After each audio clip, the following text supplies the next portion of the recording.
Hi, David here with a short message before you watch the webinar with Zoe and myself. Unfortunately, the streaming quality is not what I would hope or expect for you watching, so I do apologise for that, but I certainly expect it to be better the next time round. So once again, apologies, but there's still plenty of great takeaways, so do join us and watch now. Take care. Hey, hello everybody. Welcome to today's webinar, which is color editing with Zoe Noble. You should be able to see our big heads here or little heads down the bottom of the screen. So hi from me and hi Zoe. Hey everyone. Cool. The camera feed is rather sort of low resolution, but that's fine. I'm sure we look better in low res anyway. Hey Zoe. So speak for yourself. Excellent. All right. So first of all, I'm just going to run through a couple of welcome slides. So, of course, you're seeing myself, David, at the top. I'm part of the software sales team based out of Copenhagen in Denmark. And we have Zoe as well, of course, coming from Berlin. And a nice international crowd watching us today as well. You can see our Instagram handles there if you want to follow us, although I'm sure most of you are following Zoe already. Okay, today we have a maximum of 60 minutes, so we may or may not use that time. That just depends on how far we go. And secondly, just if I move on, we are recording this, so it's recorded automatically. So we will send you a recording and it goes up on our Learning Hub, which we might get a chance to look at later, along with all our other tutorials, webinars, guides, and so on and so forth. So that's where the recording will go, hopefully sometime tomorrow as well. You're very welcome and encouraged to submit your questions. I'll give you some instructions on that in a minute, so we make sure they go to the right place, and enjoy the chat room, which you found as well. So, beautiful hair. Yeah, there's not much beautiful hair going on here, I'm afraid, but never mind. Okay, so you've discovered the chat room, as you can see on the right-hand side. So that's where you can talk amongst yourselves, give us encouragement, abuse, etc., whatever you want to do. And then secondly, if you scroll down a bit on your web browser interface, you'll see a specific place for asking questions. Oops, I went too far. So that's kind of down below. So you can ask a question. I can answer those questions on text if need be. You can vote for other questions and so on as well. If you put questions in the chat room, they tend to sort of just disappear quickly, so it's hard to follow. So if you do have a specific question, put it in the questions area down below, and I'll do my best to moderate those. If you have any issues with the streaming not working or the sound or those kinds of things, my best advice is just close down your browser completely and then jump back in again. And that normally fixes it. Hopefully you can appreciate that, you know, we're kind of cutting edge technology here for streaming in 2 different locations, screen, cameras, sound, and so on. Unfortunately, there isn't any webinar system out there which so far has been completely infallible.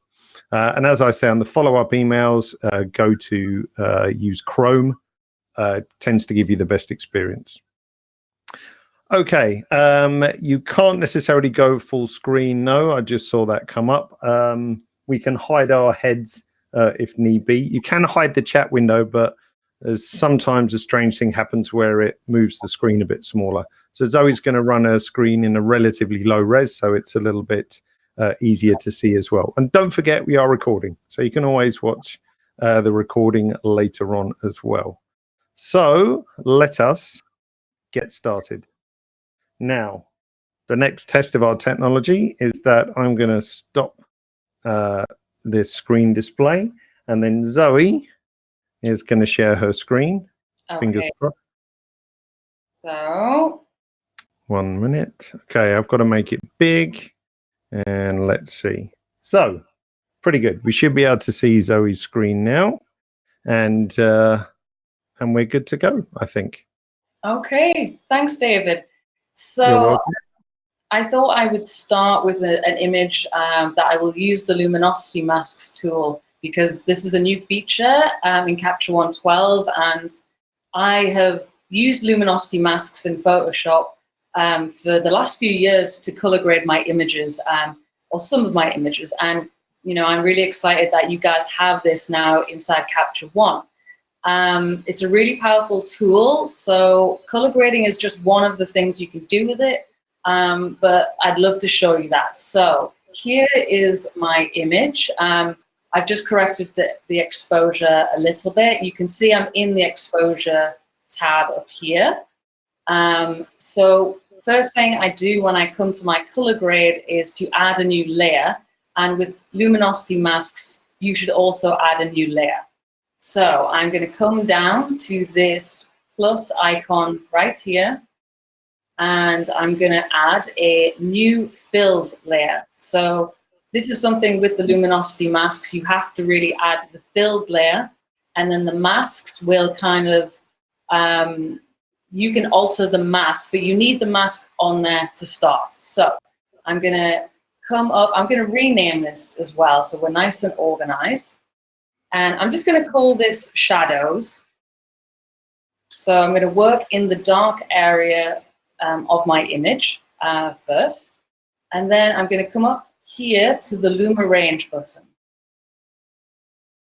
So here the window will open up, and let's just put this next to the image. And we have our dark areas over on the left side, and we have our lighter areas over on the right side. So first thing I always do is press display mask right down here so that we can see what we're doing, basically. Now, if I just start moving these sliders, hopefully you're going to see that the mask is changing. So I can manipulate this mask now to any of the lighter or darker areas in my image. So let me go from the other side so you can all see that as well. So now I'm moving the white control points to the left. So this is now constraining the mask onto the dark areas. So, you know, this is all coming over into the darker areas. So I'm going to move this control point to the very end, just so all of our really, really dark black areas are contained in the mask. So make sure you do that as well. And now I just start to play with this slider. I know I want to catch her hair, and I want to catch her the darker shaded areas. So I'm just kind of moving this around just to see where is going to be best to leave this. So somewhere around there, I think, is good. This control point on the bottom is going to affect the feathering of this mask. So if I move this out, you can see the selection is really, really feathered. And if I move it really close to that point, it's really sharp. So because I always want a very natural looking image, I'm always going to be feathering my selection. When it comes to, you know, this kind of color grading, I want it to be really kind of soft and natural. So I'm going to bring it over here, and I'm just checking around on the image. You see here she has some shadows cast on her skin. So I want to contain that in the mask as well. So somewhere around there, I think it's good. In fact, let me just bring it a little bit more. And down here we have radius and sensitivity. So this is going to refine the mask, basically. So you can play with the sliders, and it's basically going to follow the mask more closely or more loosely. So, you know, you can play with this just to see what will work. Every image is different. There's no set values that I would use for this. So I'm just going to look at the edge, and, you know, I'm checking around her hairline just to make sure that this is soft and natural. So I think, let me just check that radius. I'm going to leave it around there. So I'm going to press apply. So now that mask is all ready to go in the darker areas. So once you have this layer, which you created using the luminosity masks, you can also affect many other things. You you can see here next to exposure, you have a tiny little brush icon. And any window which has this brush icon means that you can apply anything to this Luma mask. So, if I want to increase the exposure on that mask, then I can do that here. If I want to affect the color with levels, I can, if I go into the red channel, I can also do that here. So there are lots of ways you can color grade. You've got levels, you've got curves. So I'm going to show you with curves because that is how I would do it in Photoshop. So I'm going to come down to my curves window here. And looking at the image, I think this would really suit a softer, more vintage feel. Because shooting with digital, you always kind of get an image which it feels a bit digital as well. It looks a bit crunchy. It doesn't look so soft. And, this was a really kind of natural kind of bright sun. I lit this with, a light that mimicked sunlight. So I want it to feel a bit more natural and a bit softer. So I'm going to come down to my RGB curve here, and this is going to affect the luminosity. So how bright or dark the image is, basically. So I'm going to come down, and if we work in the middle area of the curves, we're affecting the midtones. If we work down this left corner, we're affecting the dark areas in our image. And on the right side, we're affecting the brights of our image. So I know I just want to kind of lift the shadows generally. So I just want to put a control point right in the middle and just pull it upwards. So you can see that I am affecting those shadowed areas. So I'm just going to do this very slightly because I don't want this to look, unnatural. So I'm just going to lift it a little bit. And I'm also going to lift this point a little bit as well. And that's just going to fade it even more. So you're lifting the really dark blacks, and you're just lifting it up. So that's just going to give it this kind of a wash vintage feel. So I'm going to come over now to color grade. So I'm going to start in the reds. I always work from left to right. And I'm just going to put a few control points in here. So I know I want to work in the shadow areas. So I want to be manipulating this corner of the wheel, of the curve, not the wheel, the curve. So I'm going to put a dot right there. And I don't really want to affect anything in the highlights because I know I'm going to be doing a luma range or a luminosity mask for the brighter areas. So I want to put another control point here because I don't want that curve to start moving at the top brighter areas. I just want to keep it down into the shadow areas. So if I start lifting this, and I'll do it crazy so you can see exactly what's happening, it's basically adding red into those shadows. If I pull it down, it's adding green into the shadows. So I'm just going to add a little bit of red, just a really subtle bit of red. And the good thing with, any layer that you add, you can reduce the opacity. So if I go too far here at the ends, I will always look at the layers and I can reduce the opacity to make this a bit more subtle. So, if you want to see what you're doing, you can go a bit more intense and then pull it back later. So I'm going to look through, I'm not going to go into the green channel. I think I'm just going to add a bit more blue into the shadows. I just want to kind of make this more reddy, purpley feeling. So again, I'm going to put a control point in the shadow areas, and I'll put another one at the top just to make sure that top area does not move. And let's see, what can we do here? So if I lift this up, you can see blue is hitting those really dark areas. You can go crazy, but I'm just going to lift it up a tiny bit. So if I wanted to lift more in the general, shaded areas, I would lift this point. This point is kind of giving more, not in the real blacks of the image, it's in the darker areas of the image. So if you lift that, you can see it's kind of giving more of a wash. So I'll just lift this, maybe just a touch, and yeah, let's just leave this not too crazy. Let's just leave it around there. Okay, so I'm gonna leave that now, and I think I'll work on the brighter areas, and then I will look at whether the opacity of either of these layers needs to be lowered. So let's create a new luminosity mask for the brighter areas. So again, I'm going to come to this plus icon in my layers panel. I'm going to add a new filled layer. And I just want to check if anyone has any questions, let me know. And David, you let me know also. I will. Yep. I'll dive in once we reach a suitable break. We'll take a couple of questions. Okay. Okay. Perfect. So I'm going to add a new filled layer, just like before. And I'm going to call this brights. And you can call it highlights, brights, lights, anything. It's just so I know this is kind of the split tone of my image. I'm working on the lighter areas. So I'll click on the Luma Range button up here. Okay, and I'll display the mask down here. Okay, and again, I'm going to move this white control point over to the very edge, so it's containing all of the really, really bright pixels, bright areas in the mask. And then I'm going to drag the dark control point across.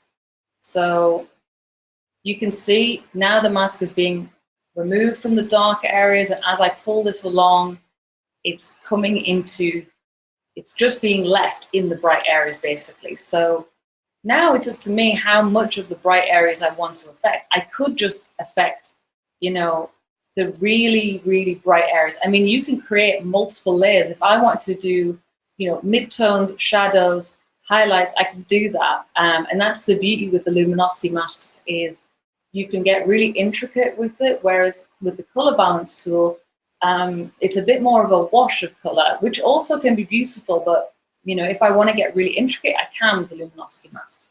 So I'm just gonna get a bit more, because again, I kind of want it to feel a bit more natural. So I don't want my masks to be too small, and I want to make sure I get enough of the highlights really. So let's see, let's go somewhere around here. And again, I can play with the radius and the sensitivity if I want to refine the mask and make sure it's following the edge of the mask as closely as I want it to. So somewhere around there, and I'm going to feather this a little bit more.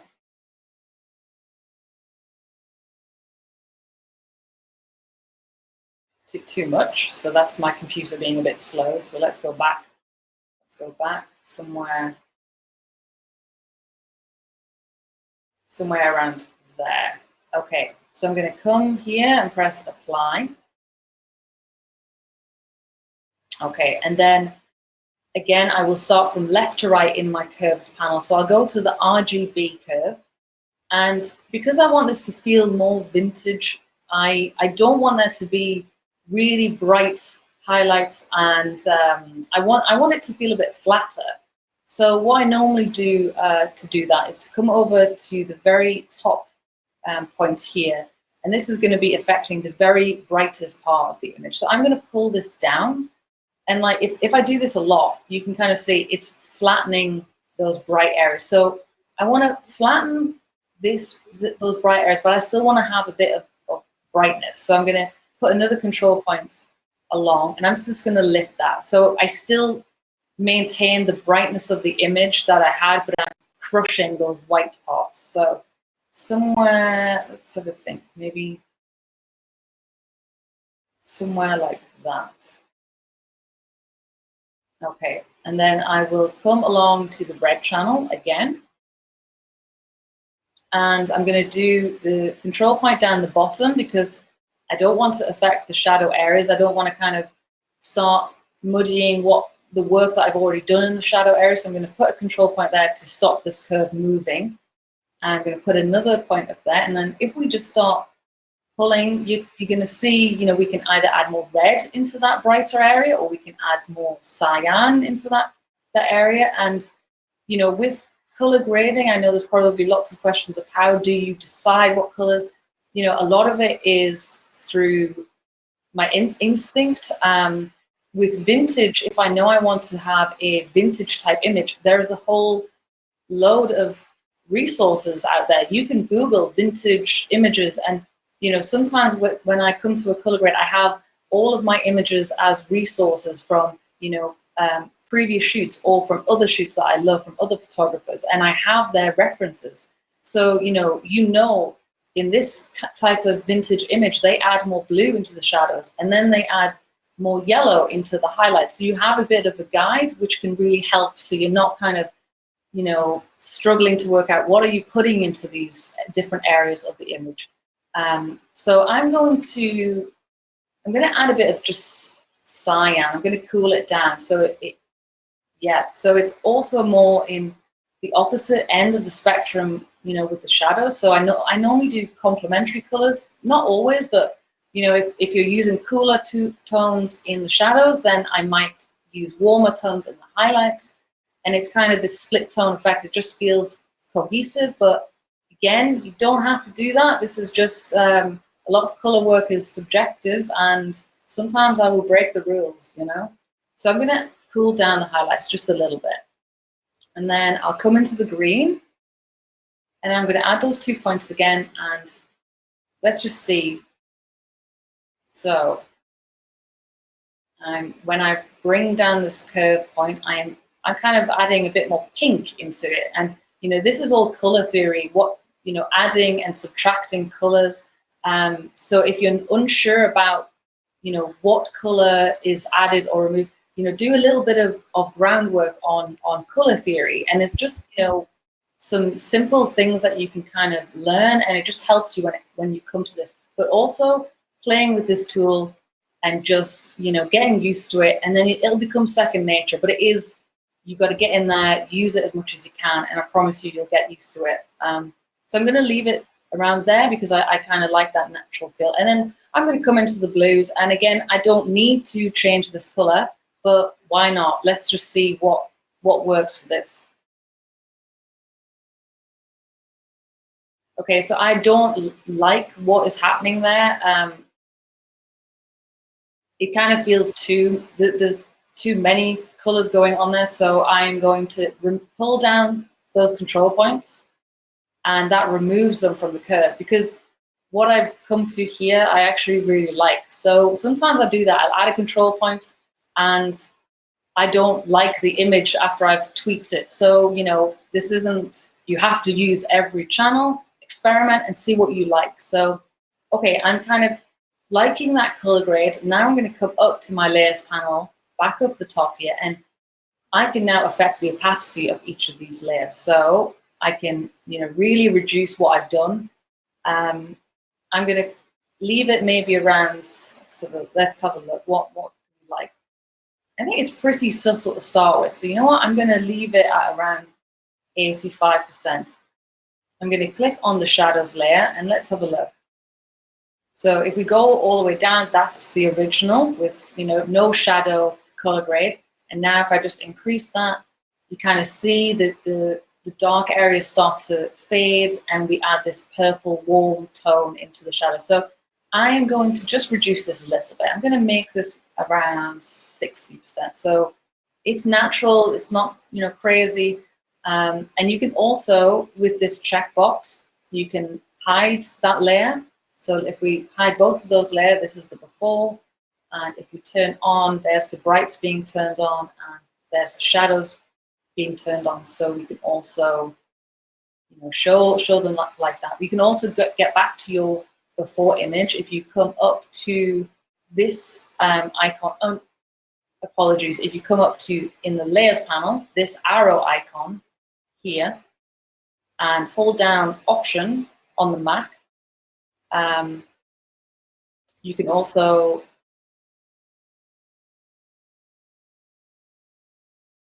press Option. Maybe I'm doing that wrong. David, you can tell me if it's... No, it looks great, Zoe. It looks great. Okay. So yeah, you can, but I find it much easier. If I want to see the before, I'm going to just click off these layers just to see it, and then back on. So that's one image, just color graded. Really saw how quick that was as well, hopefully. Yeah, are there any questions? Yes. Hang on, let's stick our heads back on for a second. Hello. quick question. Difference between when would you use curves for color grading or the color balance tool, or is the curves part sneaking in from your Photoshop experience? So it really is sometimes depending on the image, because the curves, because you can change, not only can you change the color, you can change the exposure, the contrast, there's so many more parts to it. So it really does depend on the image. Color balance is such a quick way of color grading, but it is much more of a wash. It feels more of a wash, and that's not a bad thing, but it's it's so quick. The color balance, I don't have to create masks. I don't have to, I don't have to tweak anything. If time is tight, color balance is amazing because it does everything for you. It's just a little bit more looser with where it's, it can't find those really dark areas if you really wanted to pinpoint only the dark areas and put color on there. And likewise, if there's one area in your image that you really want to target, color balance is more general. So really it's time and, what do you want to do to your image? So yeah. Yeah, I guess curves gives you that extra additional level of control. But if you don't understand curves, or you don't have the time necessarily, color balance does a great job just for sort of quick and easy color grading. But yeah, next level. And it's not something I'm very good at, I'll freely admit. But it's nice to see the demo here of what's possible with the different color channels. And there was a question from Ed, I think. Did you do any, I'm trying to remember, did you do any edits on the RGB curve itself, or was it just the color channels? I did. For the shadows, I did lift this RGB curve upwards to lift the shadows, and I also lifted the really dark points up. So lifting this up, it basically fades the image. So because I wanted this vintage feel, that's why I'm lifting the RGB curve up. So yeah, it's just another kind of little neat trick to kind of give that vintage feel. And with the brights, I did the opposite. I brought down the highlights. So you can see here, this curve, I've brought down my very, very bright areas to kind of flatten the image. So yeah, those two were the changes I made to the RGB curves. And is there any reason why you prefer that over the Luma curve, or it's just habit again? No, this is habit.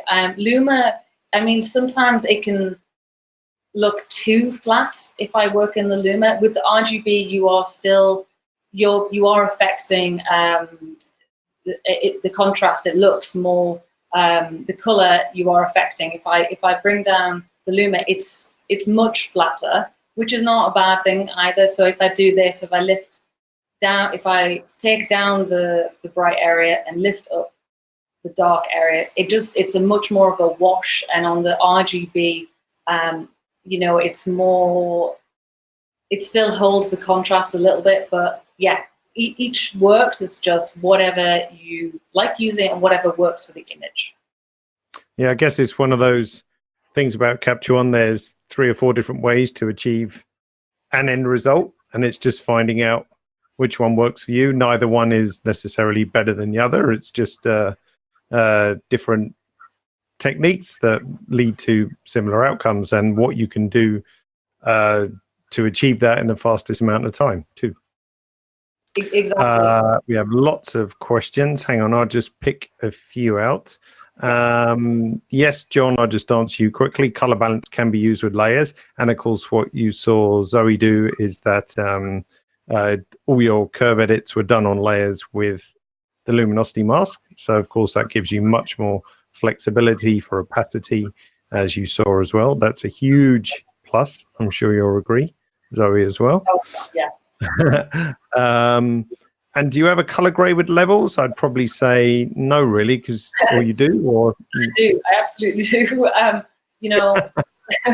I love all of the tools. So honestly, yeah. Sometimes I just get bored of using one tool and go to another one. And I really love experimenting with the different tools. So Yeah, sometimes it's just, it's like anything. Sometimes in photography, you get sick of the same lens all the time, and then you push yourself into another lens to mix it up a bit. And yeah, sometimes I color grade with the levels as well. But to be honest, I more use the curves and the color balance. Levels is just like I would say once in a while I might just go and have a an experiment down there, and it works great as well. But I think for me, curves, having that the intricacy with the control points, it gives me so much more control than levels. Definitely. It's another one of those where you're adding color, but you just don't have that intricacy that you have with curves. Awesome. Okay. Let me see if I can pick out. Oh yeah, there was a question about the Luma Range tool. So maybe if you just open that up a second, just the dialogue where we select our shadows highlights. There was a question about what does the radius and sensitivity do? Do you want to have a crack, or shall I answer that? I know generally that it refines the mask, and it controls how the edge detail, how it follows the edge of the mask. I mean, it's probably more difficult. Maybe let me zoom in. Let's see if we can, kind of explain this a bit more with a visual as well. And then, you explain, David. Yeah, it's I mean, exactly what you said, controlling the how the mask wraps around the edges. So if we go sort of the two extremes, like with the radius at 0, that slider, the sensitivity slider, doesn't really do anything because you've set the radius at 0, so it's not examining any pixels, if you like. So with as you increase the radius, that will increase the impact of what the sensitivity slider does. So with sensitivity at 0, it's like a Photoshop feather, the mask. And with sensitivity all the way to the other end at 100, that's like a refine edge in Photoshop or in Capture One. So it's either, if you imagine a Luma mask on my face, if we feather it, it would be very fluffy around the edges. If we had sensitivity to 100, it would follow contours perfectly in teeth and hair and all that kind of stuff. So I guess for some skin work, lower sensitivity is better because it's softer. But for like landscapes and things, if you want to wrap around a tree or something like that, it can make sense to have a very high sensitivity. So it's just about balancing the two sliders, really. Well said. Cool. Shall we look at another image, and I'll keep an eye on the questions? Yeah. Okay. So cool. Let's come down to this image, and should we use the color balance tool for this one? I'll just hide our faces again. Hang on. There we go. Okay, so I'm going to come over to the color tab here, and we have our color balance down below. And when I'm color grading, I will add a layer because I love that I can reduce the opacity, and it's just another level of control that I like. So I'm going to add a new build layer, and I will call this color grade. And I'll come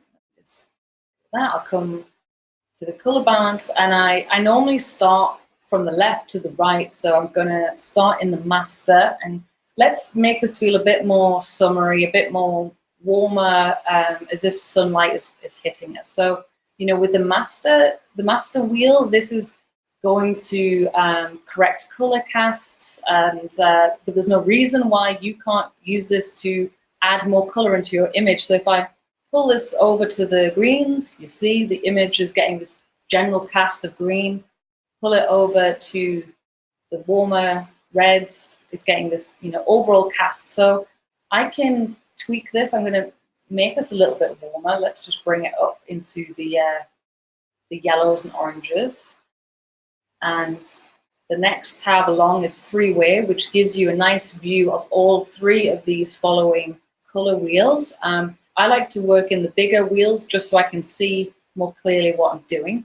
So I'll come over to my shadow, and let's see what works. So again, let me pull it so you can really see what it's doing. So you know, it's putting these colors, this warmer red color, into the shadow area. And I mean, it's doing an amazing job, you know. It's you can see how quick and easy it is to color grade with this tool, and that's why I love it, you know.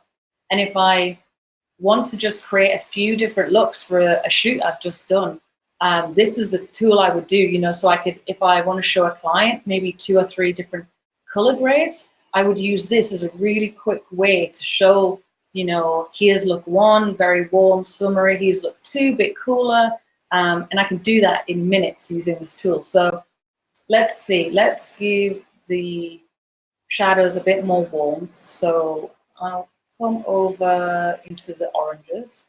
And we can also affect the lightness of the shadows. So this slider here, if I pull this down, you can see it's darkening those shadow areas. So you have another level of control there with this tool, which is great. So if I pull this up, I can start to fade it. So, you know, it's not as intricate as the curves, but you absolutely can create, you know, really good looks with this tool. So let's see, I'm going to pull this down. I'm going to make this feel a bit more contrasty. So let's darken the shadows.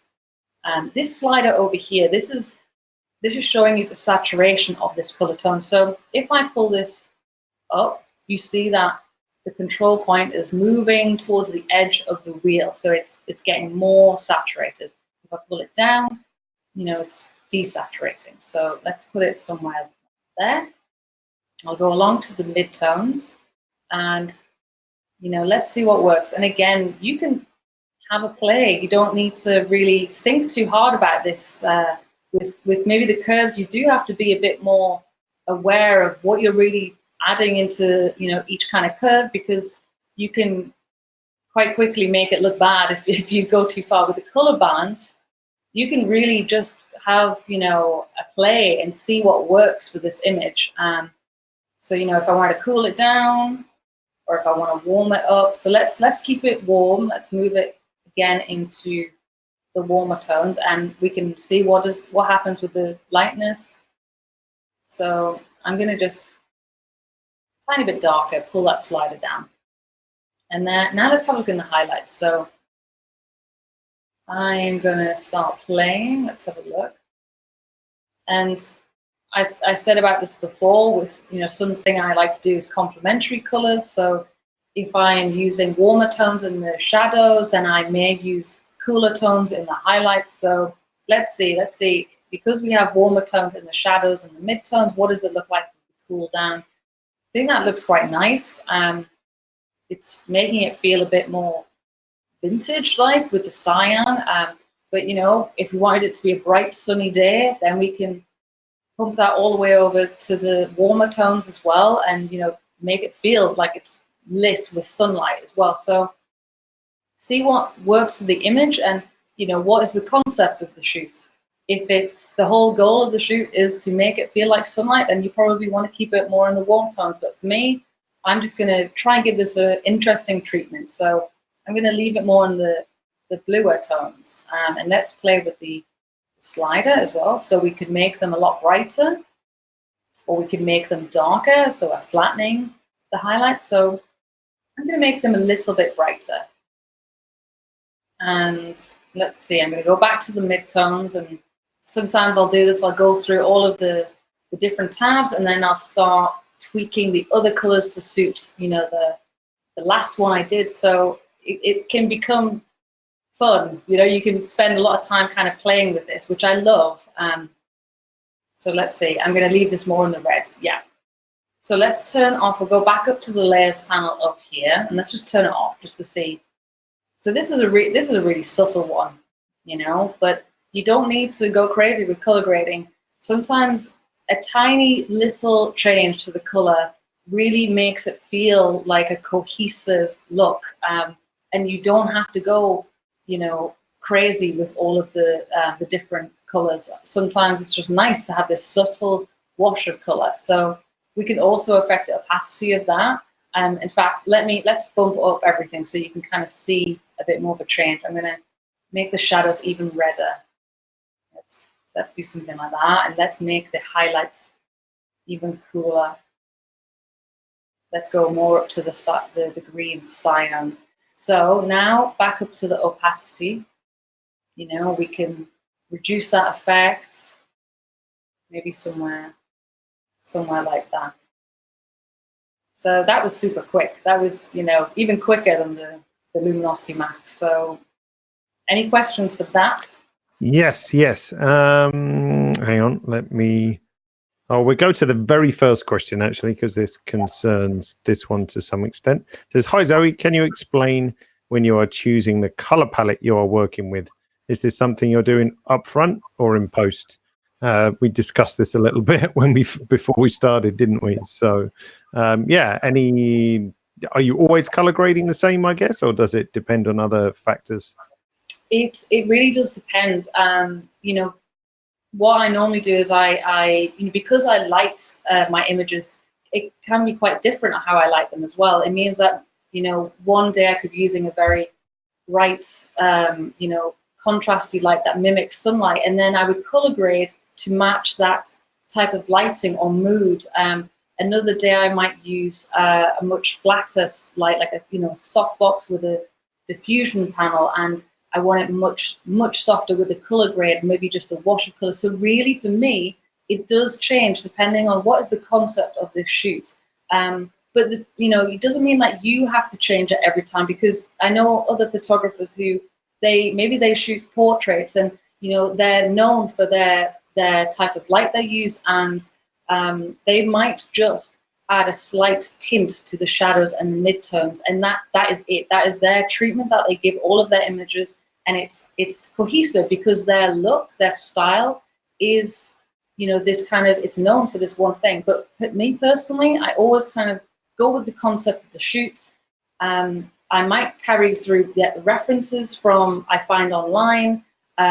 Maybe clients would give me references sometimes as well. And, I can either have those references and know I'm going to warm up the shadows, I'm going to cool down the highlights, and then I will do that when I come to the post-production. Or if it's my own, if I'm doing a test shoot and I'm just adding images for my portfolio, I would just sometimes, open up Capture One and experiment and see what I like that goes with that image. And, it depends how much time you have. But yeah, it really depends on what is the concept of the shoots, and who are you as a photographer, and what are you trying to achieve with your images. Hope that helps. Yep. James was asking, I think it was James. Yep. Can you approach, or can you achieve something like a gel lighting effect with a color balance tool? I mean, you can only really take them so far. You could do something with the split toning, and but in the color balance, if I pull this all the way over to, let's do, the reds, and you can see, okay, you are changing everything to red, but it's never going to be as intricate as, say, a gel. With a gel, you will see the color only in, say, certain areas like the shadows or something. So maybe for that, I might try more the curves. But with color balance, for me, it feels more like a wash of color, and giving a general kind of look, whereas gels is a very specific type of light. So I would probably, maybe take that into Photoshop or just gel it, go back and do the shoot. But yeah, there's only so much I think you can really do with the color grade, and then sometimes you spent so long trying to color grade something, you're like, I could have just reshot this. And I suppose you could almost. That's not the right word. I'd say you can't really imitate lighting with the color balance tool, but you could apply different layers to the image and color those in different ways. But I think it would look quite different to lighting with gels, I would think. Yeah, I think so. I think maybe, yeah, that's something that might be more intricate for, say, Photoshop, where you have the different blending modes, and then it's about adding, subtracting layers. And yeah, but you could get, I'm sure, a general feel of changing just the shadows or the highlights into this different colors is enough. But I think that might be too extreme for the color balance tool. Yeah, it's probably just faster to gel light it in the first place, I would think. Yeah, I think so. I think so. Yeah. Let's see. I think that answers Bart as well. There was a question from Esteban asking about the normalize tool, but it's not really a good candidate for color grading. Normalize is more about, say, if you wanted to have, like if you had a series of these shots with the same lipstick and it had to match, then you could pick the lipstick color from one image and then it would match to the other images, but it only does it using the white balance and exposure tool. So it could be at the expense of skin tone or something like that. So for something critical like beauty work or whatever, it's not something I would use, I would think. I don't know if you've had occasion to use it at all, Zoe. So is this I haven't used the normalize tool yet. No, this is, I've been so kind of caught up with the luminosity mask tool and other things. Yeah, as I said, I don't think I'd have a good use case for your kind of work, but to say if you had a sequence of this model, slightly different poses, and whoever the client was, let's say a well-known lipstick brand or whatever, said, okay, each shot, the color has to be identical, then the normalized tool would achieve that. But as I said, at the expense of other tones in the image, which might be okay if the focus is lipstick, for example, but it's not really a tool for color grading or anything like that. It's to match a color across a series of pictures. But the only two tools it uses is white balance and exposure. So if it requires, like a heavy white balance push to match color, then that's going to screw up the rest of the image. So it's not really super useful for the kind of stuff we're discussing now, I think. So let me just check for the other questions. Yeah, shortcut for the mask, I answered. That's just tap M on the keyboard. Nice and simple. Let me just scroll down to the bottom. Oh, I don't know if you've got an image you can freestyle a bit on. Mm-hmm. How does the skin tone editor work with this style of grading? I mean, the skin tone tool is one of my favorite tools in Capture One. I mean, we don't have a lot of time yet, but it's fine if you add, a mask and you're creating, your beautiful skin using the skin tone tool. Then I would always kind of neutralize or normalize the image at the beginning. So I'm going to be adding my, my new layer for the skin work. And then after I've kind of got all of that done, then I would add the next layer, which would be for my color grading. So they would work absolutely fine together because the color is just going on top to add this treatment to your image. So yeah, what should we do? Should we do another luminosity? Yeah, let's do another luminosity tool. So yeah, sorry, Zoe, I was just zoned out. No problem. I can't read and speak at the same time, I was worried I'd been cut off there, but okay. So I'll add. So here we've got all of our skin work. I mean, that's another webinar, which but that's an amazing tool. But the Luma range tool, I will press and I'll display the mask, and let's see. Let's get some color again into the shadows. So I'm going to drag the white control point over to the left, and my computer is having a bit of a break, having a meltdown. So there you go. so let's see. So we can see maybe somewhere around there, and I'm just going to feather it just to make it a bit natural. So somewhere around there, and it's going to reduce sensitivity.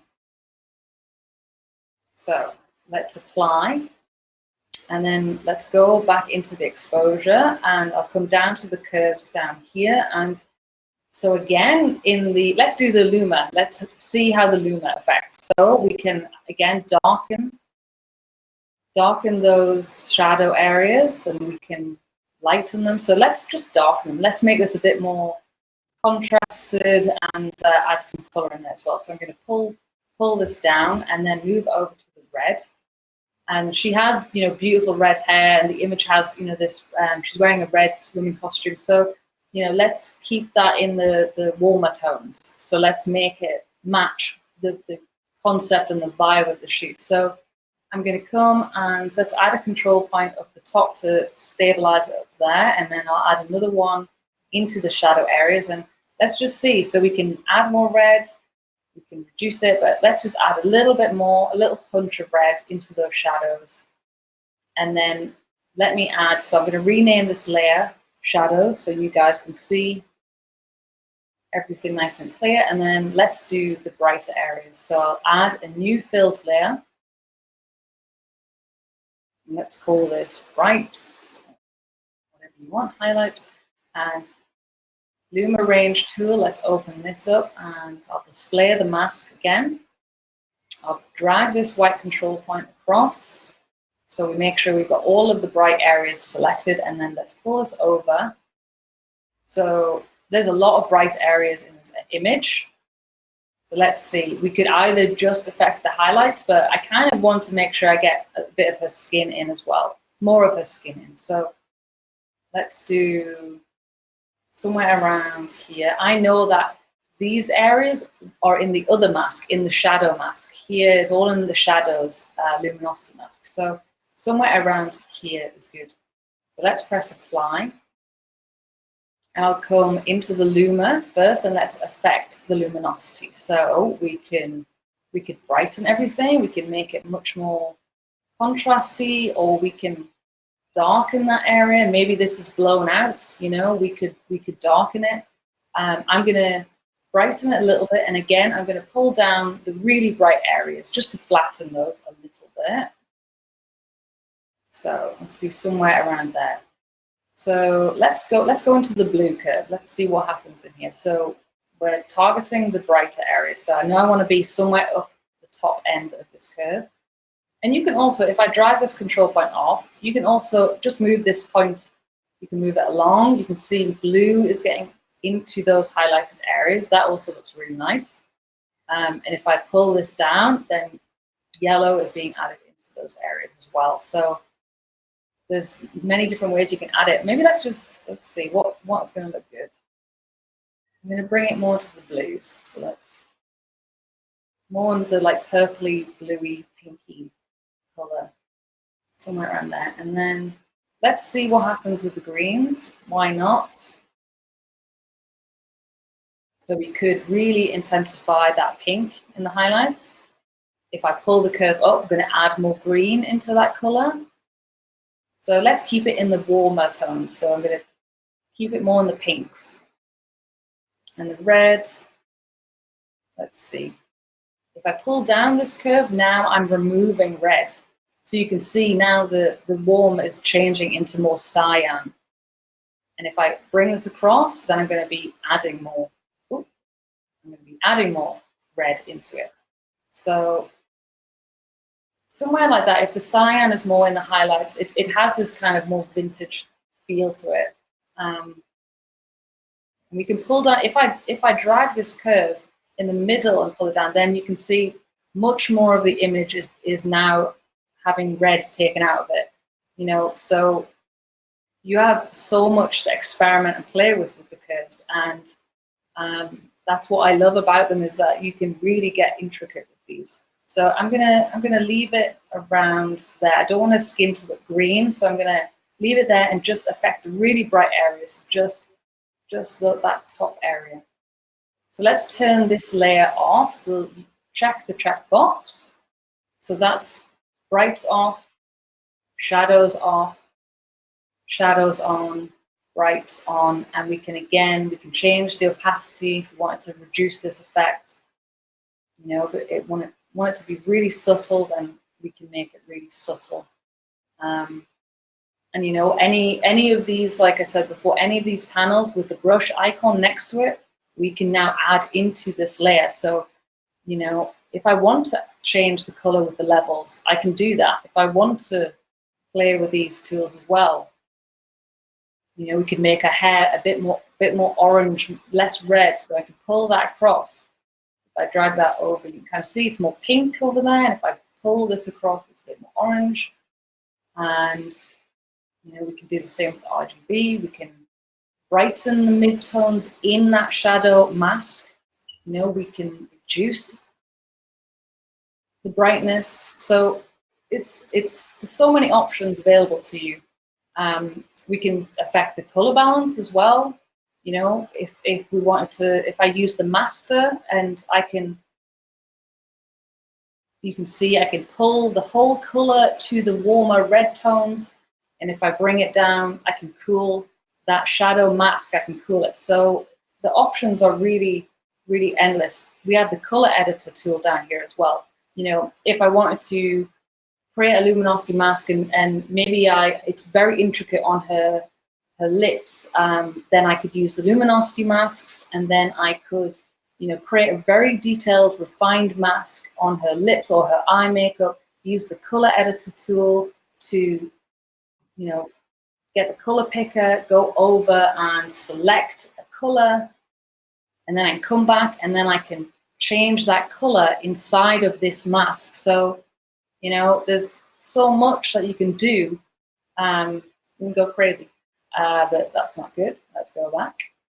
So hopefully that, gives you a little sample of what is possible, really, with the luminosity masks tool. Definitely.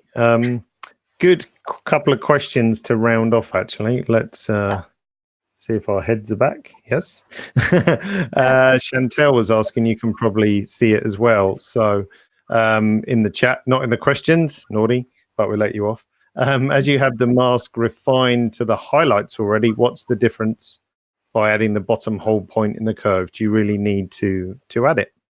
So it's subtle, but if you do one with the control point there and one without, there is a difference, because your mask, yes, it's intricate, but you also feathered the mask, so there is still bleeding going on, and it's just a safer way for me to make sure that I know exactly what color is going into the highlight or the shadow. So you don't have to do it, but it's just a little step for me to kind of make sure that, okay, I'm definitely not affecting those little bit, little pixels that may be feathered in that mask, and then I start to get, muddier colors perhaps. So that's why I do it, and you do notice a little difference. It's just that extra 10-20% of control again, isn't it, really? Yeah, exactly. So if we're control freaks at heart, then yes. it's the less surprises. Yep. And Philip was asking, and a few other people asked a similar thing about sort of aligning the colors of a story. So you might have, 3 to 10 images in the set. How do you sort of make them, not match isn't the right word, but work together, I guess? So the first thing I would do is I would normalize those images to make sure, they all have the white balance is correct, so that if we start with the colors are all similar, so that, but for me, for beauty and fashion, I don't have to be, very, very particular, but I would always try and get the white balance first off is similar for every image, because that is going to have a huge effect. If you've got a very warm image and a very cool image, you need to get them near enough to the same area. Then I would create my first treatment, and then I would copy those layers onto the next image, and then I would put them side by side and just eyeball. I mean, you can use the eyedropper tool as well. If you hover over, you can see up here at the top of the window, wherever I move my cursor, you can see the red, the green, the blue, and the RGB channel. So I can see in her hair up here, the 60 or 59-ish red, 8 in the green, 0 in the blue, 22 in the RGB. So the next image, I could put my mouse cursor on her hair on the next image and make sure that the color values are similar. So you could, I can eyeball it, or I could be very, very particular and make sure by, using this this technique that I've got the same reds, the same greens, the same blues, and then really you will have the same image, the same colors going on in the image. Excellent. Yes. And of course, don't forget in Capture One, you can tile up more than one image on screen. So, sorry, Alexa just decided to start talking to me. Cancel. She always turns up at the worst moments. Yeah, so don't forget you can tile up more than one image. So if you want to look at your story on screen, of course, it's perfectly possible. I think the maximum, depending on resolution, is 16, I think. But yeah, just tile up your images, and then of course you can adjust them all, as you look, and then that way you get the flow of the story together. Exactly. I mean, you can get a really good sense looking at them all here. I can see this one is way too red, and this one is, more faded. So that's exactly what I would do as well. Excellent. Cool. Well, that was bang on. Checking the watch. 1 hour. So that's phew. Yeah.